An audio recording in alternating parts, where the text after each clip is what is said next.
بنحييكم من شبكة شعب النجم العظيم، واليوم بالحلقة السادسة من برنامج نجمتنا بتلمع حديثنا عن كرة القدم للصالات أو الفوتسال.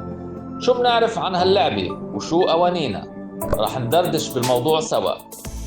هي لعبة بتصير داخل صالة مسكرة معترف فيها من الفيفا وإلها بطولات عالمية وقارية.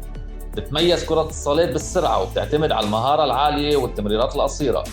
طول الملعب بين 25 و 42 متر وعرضه بين 16 و 25 متر، أصغر من ملعب كرة القدم العادية. الأرضية غالباً بتكون خشبية أو صناعية ناعمة ومش عشب أكيد. منطقة الجزاء نص دائرة قدام الجول. الفريق مؤلف من 5 لاعبين، 4 وحارس مرمى. مسموح التبديل الدائم خلال المباراة وعدد التبديلات مش محدود. من الضروري لحتى يكمل الفريق باللعب يضلوا 3 لاعبين بالملعب.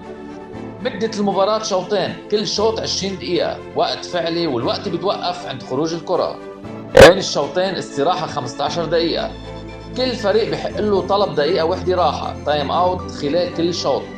الكرة أصغر من كرة القدم التقليدية مقاس 4، وبتكون أقل ارتدادا لتسهيل التحكم فيها بالصالات. شو هي القوانين الأساسية بهاللعبة؟ رح خبركم. الركلات الجانبية بتنلعب بالقدم من خط التماس ومش بالإيد. ركلات المرمى بتنلعب بإيد الحارس بحال ظهر الطابة من خط المرمى. بالنسبة لضربة البداية أو الشوطات الحرة من الضروري يكون في مسافة 5 أمتار بين المنفذ وفريق الخصم. شو بالنسبة للفاولات؟ من بعد ما يصير على كل فريق 5 أخطاء تتحول كل مخالفة لركلة حرة مباشرة وبدون حائط من مكان محدد بالملعب.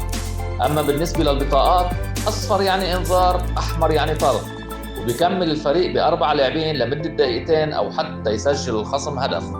ممنوع على حارس المرمى الاحتفاظ بالكرة بإيده أكثر من 4 ثواني، وما بيقدر يلمس الطابة مرتين ورا بعض غير ما يلمسها الخصم أو تقطع نص الملعب. هيك بنكون دردشنا سوا عن الفوتسال. صار وقت نضوي ملاعبنا ونرفع أصواتنا وأعلام نادي الوطن بمدرجات هاللعبة. تابعونا بكل جديد جاي. شعب النجم العظيم.